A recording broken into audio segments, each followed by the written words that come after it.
pendapat kalian soal udara Jakarta yang semakin buruk? Parah, kacau. Parah banget. Kacau. Aku ngerasa kayaknya udara emang lagi nggak sehat.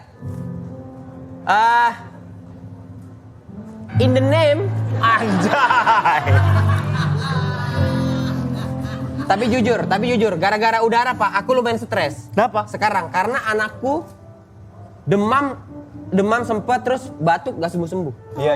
Emang lagi musimnya batuk panjang gitu. Udah aku bilangin, nak jangan Samsu lagi rokoknya.